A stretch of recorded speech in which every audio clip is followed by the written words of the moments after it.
I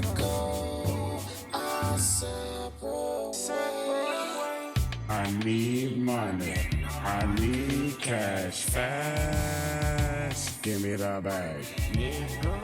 Give me the bag.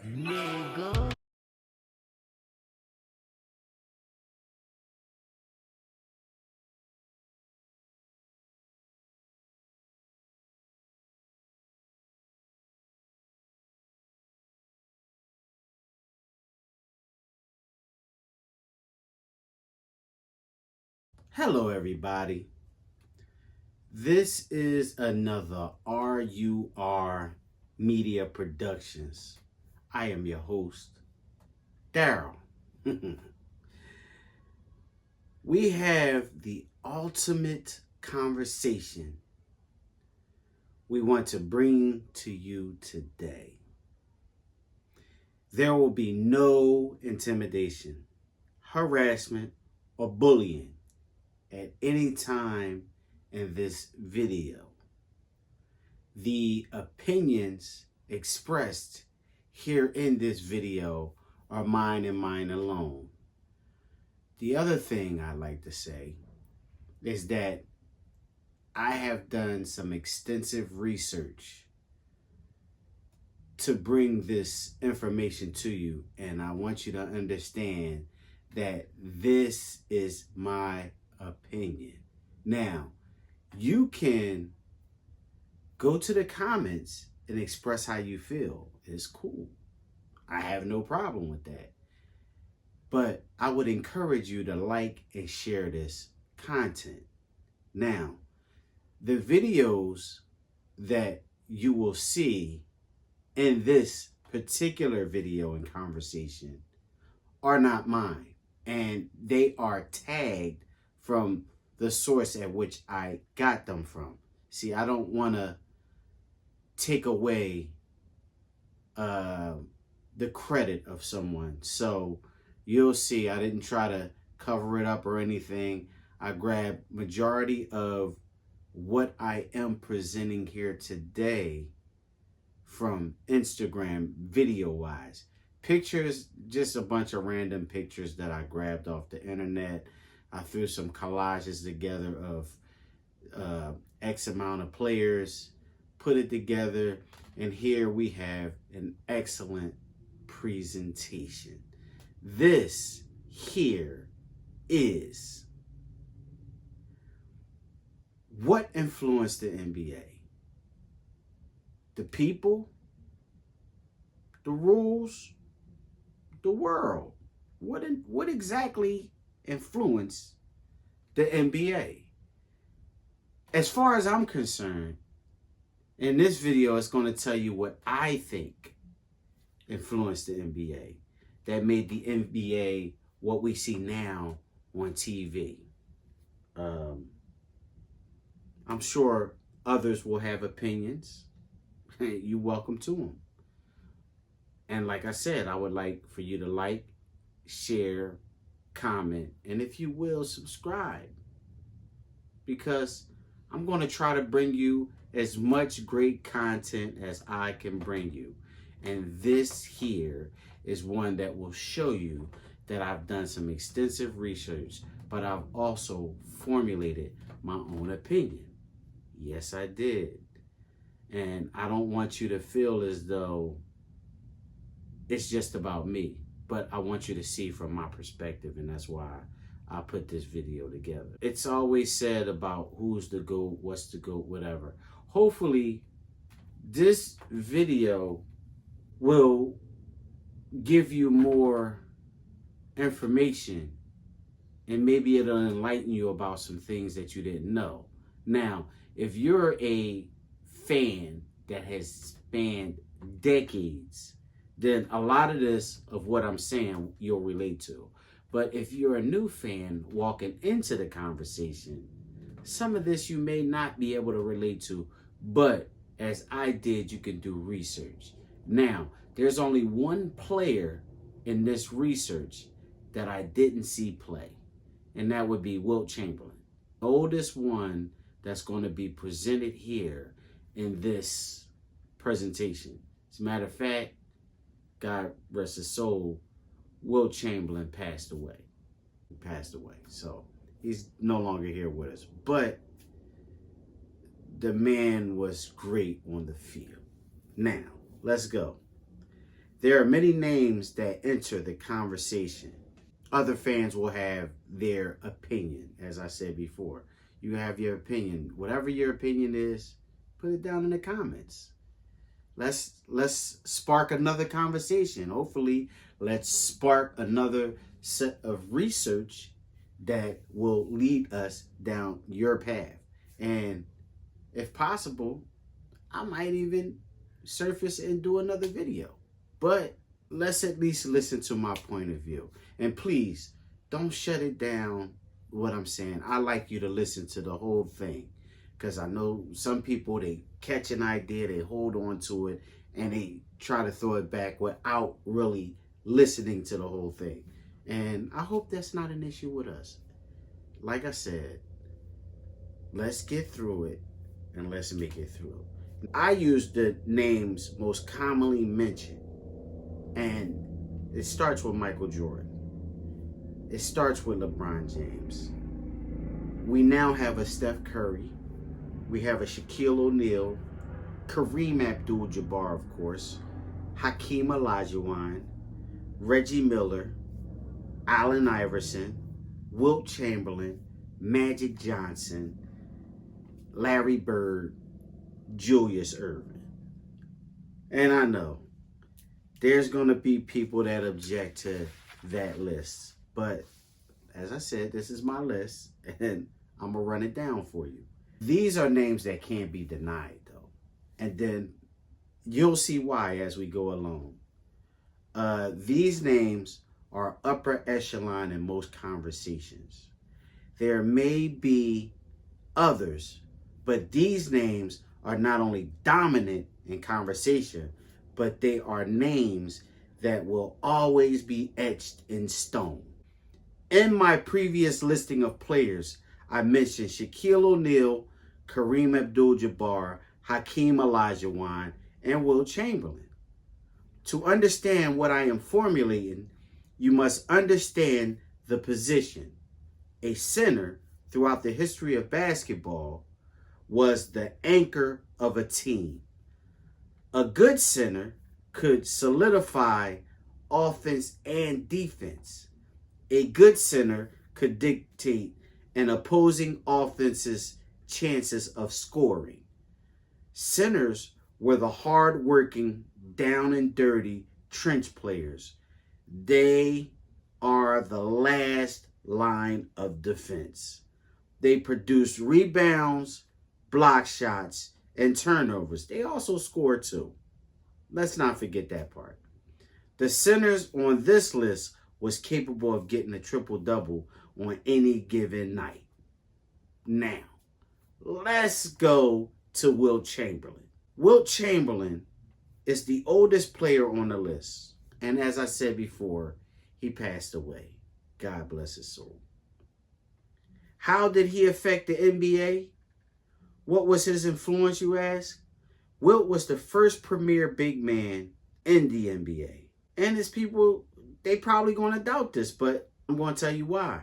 Remember, this is my opinion. He was the first to score 100 points in a game. Wilt Chamberlain is the reason they widened the lane from the basket to the foul line, from 12 to 16 feet, side to side. Wilt is the reason they prohibited inbounding over the backboard. The reason why you stand at the free throw was because Wilt used to dunk his. These were some of the same rules changed in college because of Mr. Chamberlain. Put some respect on his name. Now, let's talk about Kareem Abdul-Jabbar, formerly Ferdinand Lewis Alcindor Jr.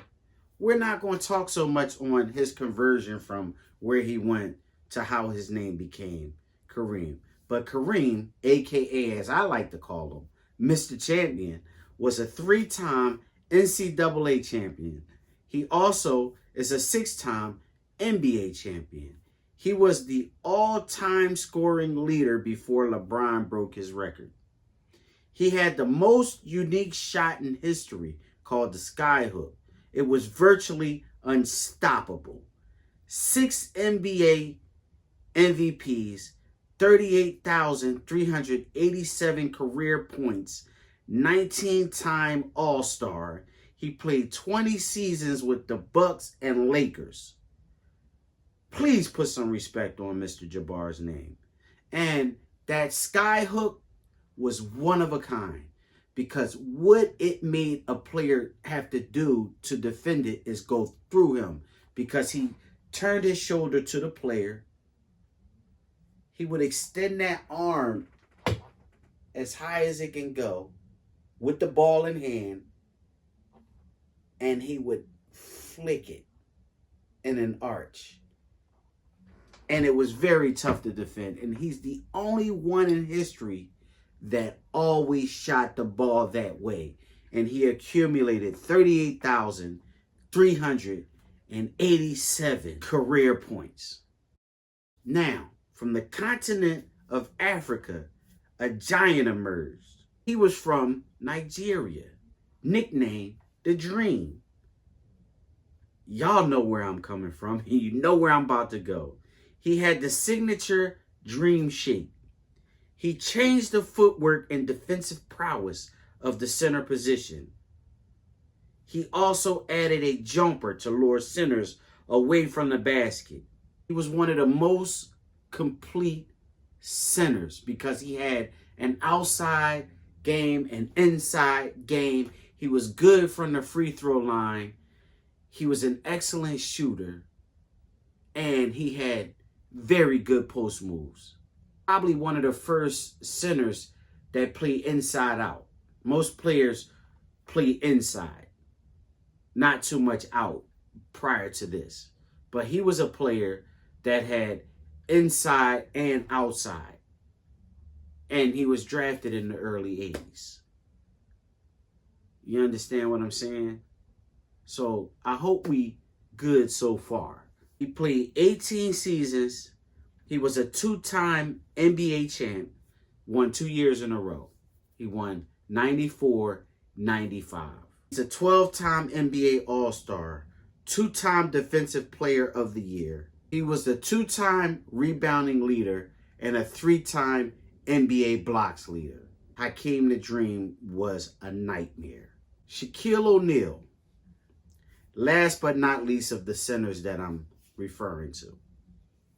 He is argued to be the greatest center of all time. Shaquille O'Neal was heralded as a great dominant center in his time. He had one apparent flaw. He could not shoot free throws. It was a challenge for this man. This led to a defensive ploy called Hack-a-Shaq. This was done to slow him down from scoring.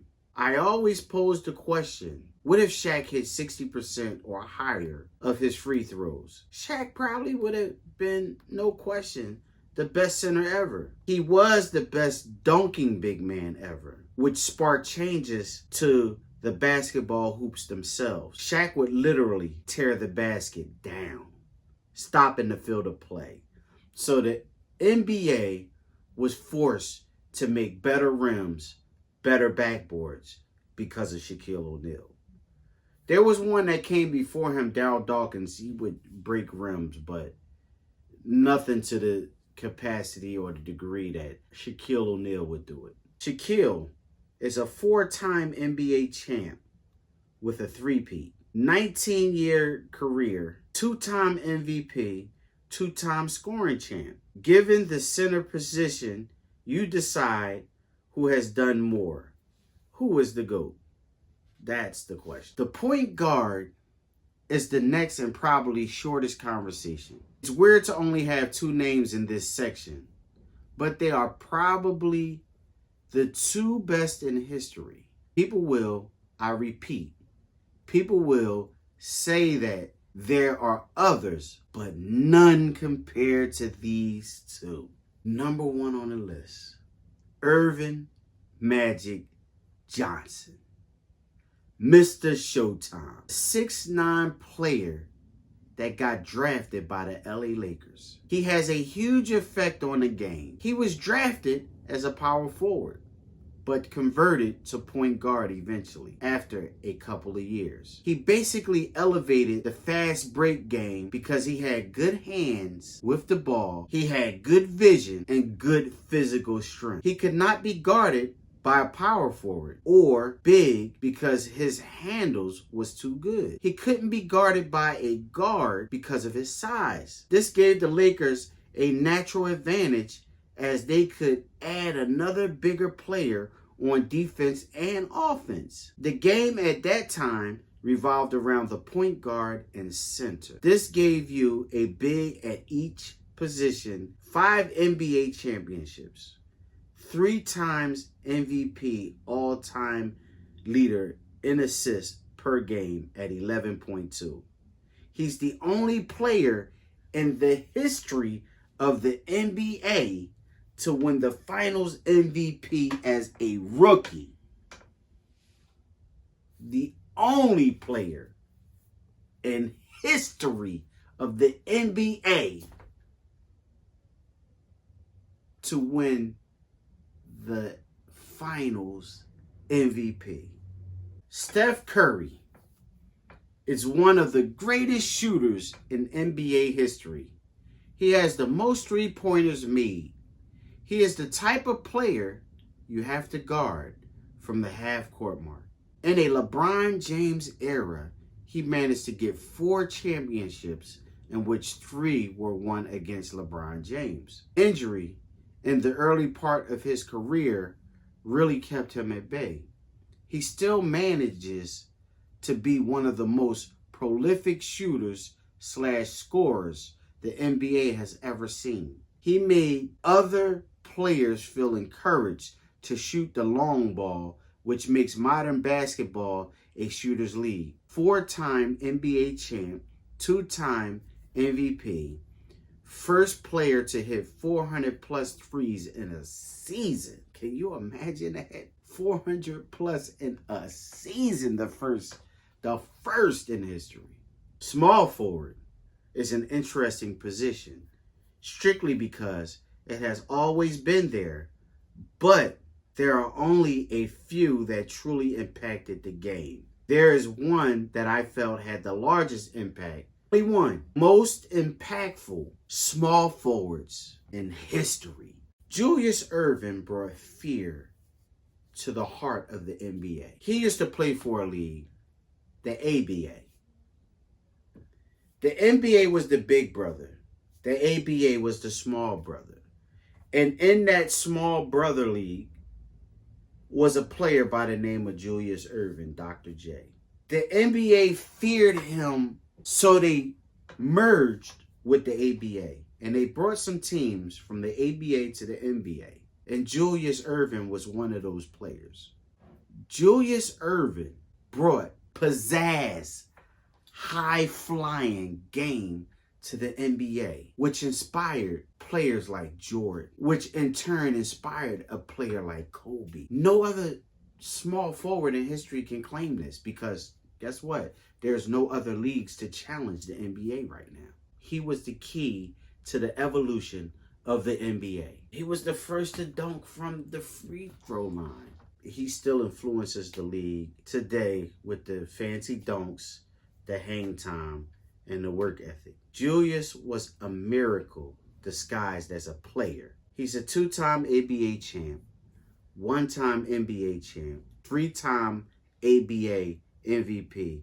He's a 1-time NBA MVP. This is my next conversation. It's about the power forward. I'm only going to talk about one person.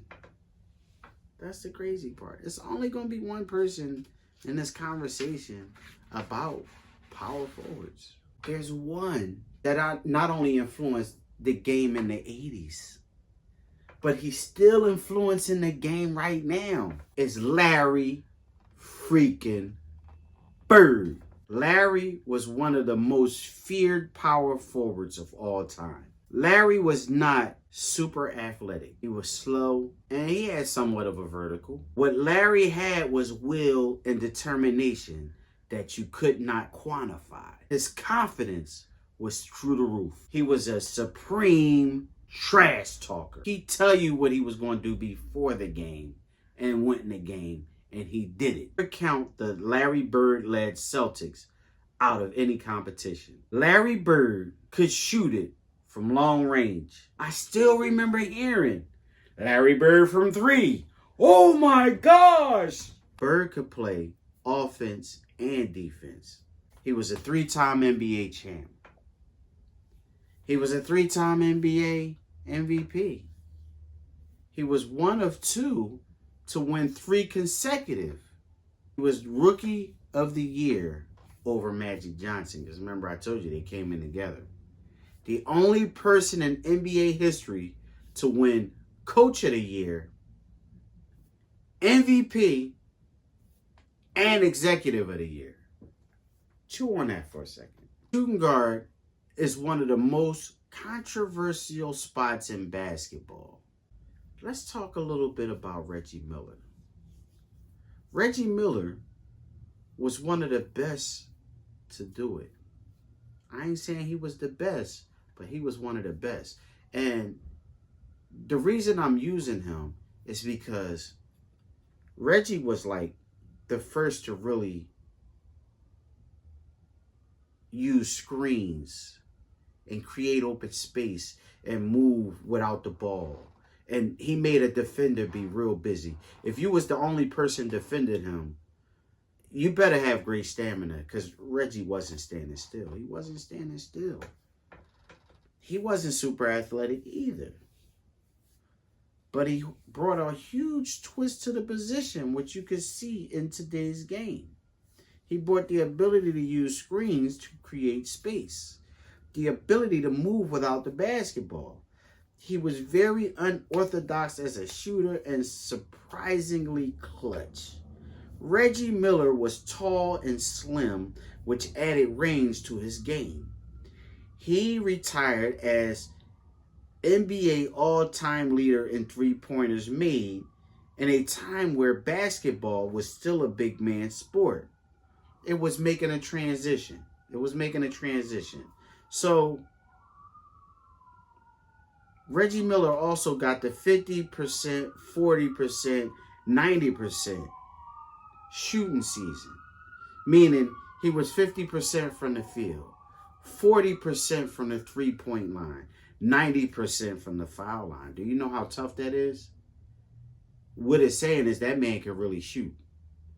And it's crazy because his name gets lost a lot in translation when they be talking about these players and, the guard as a whole.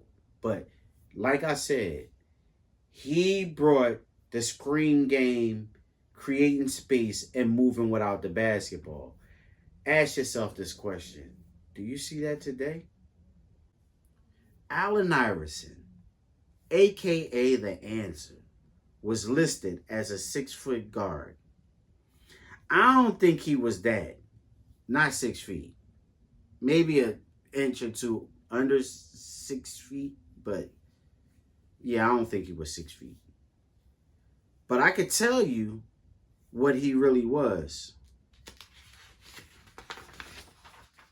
Iverson was tenacious. Iverson, or AI, people, he was the first AI. We talk about artificial intelligence. We talk about Andre Iguodala, but the first one was who? Iverson. That's what people called him. He had an appetite to score. He found a way to get to the rim.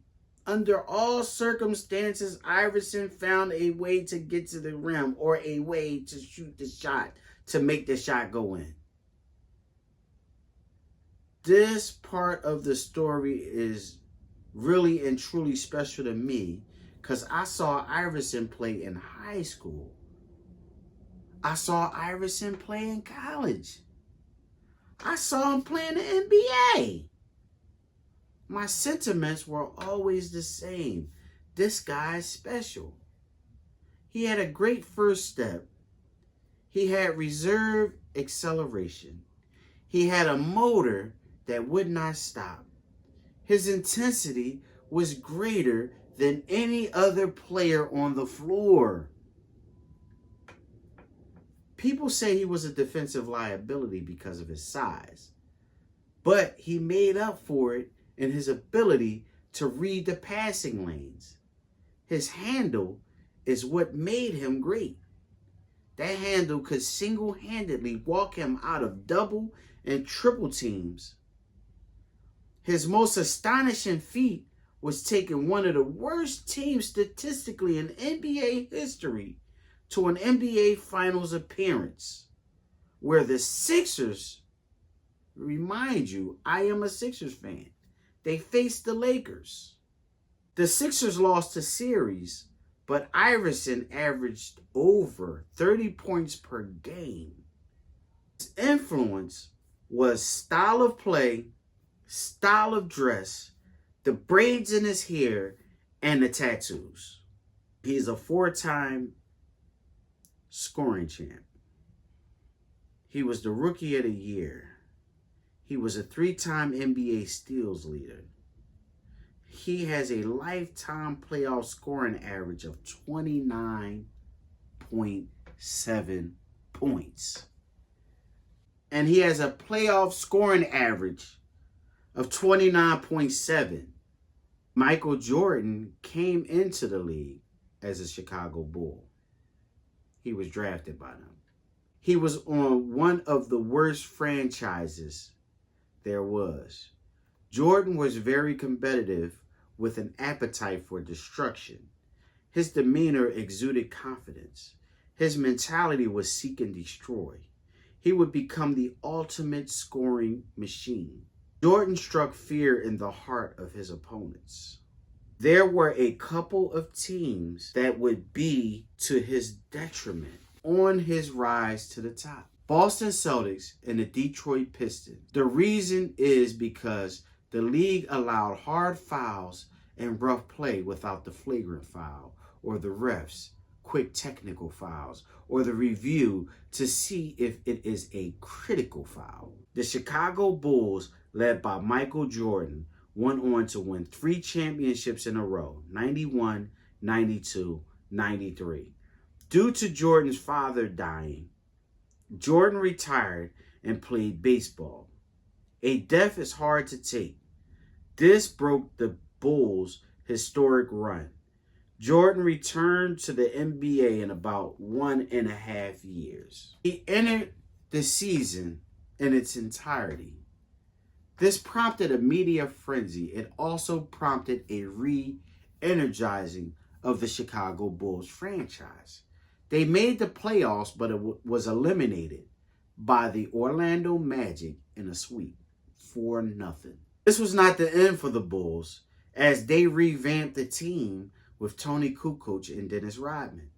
The Bulls will once again win 3 championships in a row, 96, 97, 98.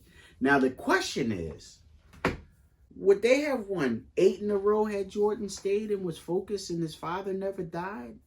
He was twice a 3-peat NBA champ, all with the same team. He had 5 MVPs, 10 scoring titles, 6-0 in the NBA Finals, and 6-time Finals MVP. Defensive Player of the Year, Rookie of the Year, highest regular season scoring average, and highest playoff scoring average. He has the best-selling sneakers of all time of any basketball player.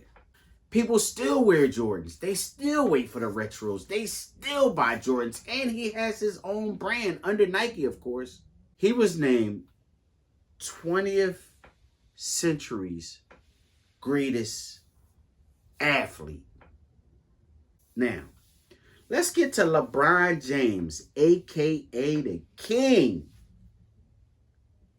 Big shoes to fill when you are called the King from the start. This is before he got into the NBA. He went from high school to the pros. And they put all the pressure on this young man. Didn't spend a day in college. Didn't go under the tutelage of none of these great coaches. He came to the Cleveland Cavaliers. He is probably the second best high school player to come to the NBA. And I say that's behind Kobe Bryant. A lot of people's going to argue that. They're going to say, no, LeBron is better, Kobe, so on and so forth. But LeBron started his career with the Cleveland Cavaliers. The Cavaliers was not horrible, but they weren't great either. LeBron added a lot at one time. He played in the mold of an athletic Magic Johnson to me. He was a ball handler, a facilitator, and a pretty good scorer. They began to build a team around him, but the problem was they couldn't win the big one. I think mostly to the fact that LeBron didn't know his role was to be most dominant. One other reason was that he was not good from the free throw line. That part limits scoring. It's like I was talking about with the Shaquille O'Neal thing. After a few years of failure and the owner not being good at building a team, LeBron took his talents to South Beach, where he teamed up with Wade, Bosh, and Ray Allen. This formed a super team, where the focus was LeBron. It was a media frenzy. In his 4 years with Miami, he had a 2-2 championship record, losing to the Dallas Mavericks and the San Antonio Spurs. This experience, along with Wade's tutelage, showed LeBron the keys to victory. The Miami move for LeBron was a great one, except for the fact that he wanted to win in Cleveland. After his 4th year, he would take his talents back to Cleveland, a move that seemed to be foolish when he had all the tools in Miami. When arriving in Cleveland, he would have the assistance of Kyrie Irving, a young point guard with great ball handling skills, Ron Harper, a forward with good offensive and defensive wing skills, and Kevin Love, a great cast of players. I give LeBron a lot of credit for that because he was able to somewhat pick his players and pick his coach. That proved to be a great thing because in his 2nd year, he won. But the 3rd and the 4th year, nada. Didn't win.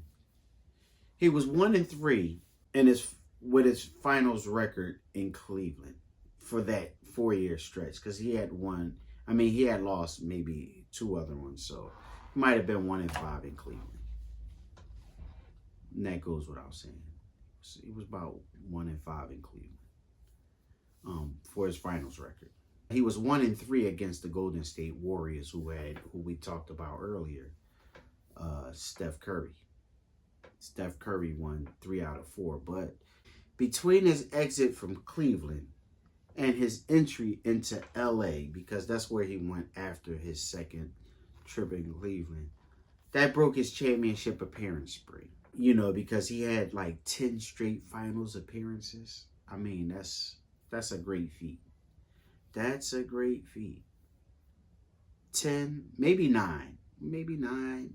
It might have been 9. Because he's actually 4-6 in championships. So that might have been 9 because he hadn't quite, when he left LA, he hadn't won his 4th. When he left Cleveland to go to LA, he hadn't quite won his championship, his 4th championship. So probably was 9 in a row. But anyway, that broke his record of going to the playoffs. Not to say that it's a record, but a personal record for him and a modern record because in modern times, nobody's done that. So he went to LA and he won another championship. He won one more championship, but you got to consider he's still playing. And it's not to say that he can't win another championship. Who's to say that? He might win another one.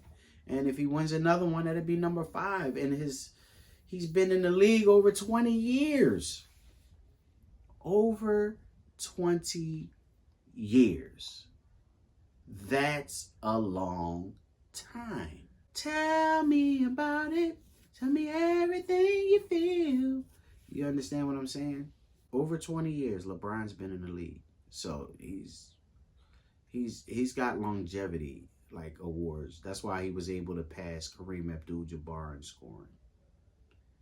You know what I'm saying? He's definitely passed. Look, I don't know what he's going for now, what records, but whatever records he's going for, he's probably going to get them. And I can honestly say that he probably was one of the smartest businessmen as a ball player to ever grace the floor. His accolades are he's the all-time scoring leader, most total playoff points. He has the most total playoff points, and that's due to longevity, as I said. But it doesn't matter. It's part of history. He's a 4-time MVP. I hope you enjoyed this content. Like, comment, subscribe. I hope to see you back. Please come back. And hopefully I'll make some more great content for you. Like, comment, share, subscribe. Like, comment, share, subscribe. Like, comment, share, subscribe. So that I could grow and do bigger and better things. That I can give you more of this great content. This was the result of a conversation that I was having online. And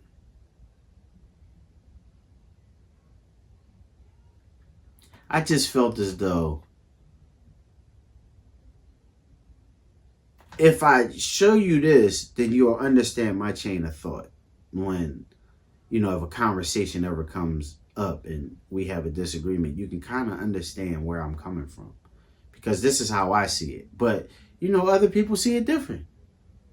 And if you see it different, put it in the comments. I won't be mad at you, but you enjoy the rest of your day, your night, your afternoon, the sun, the moon, and the stars. See you next time. Bye. You know I love you more than I can say. I hope we never ever go our separate ways. I need money. I need cash fast. Give me the bag. Nigga. Give me the bag. Nigga.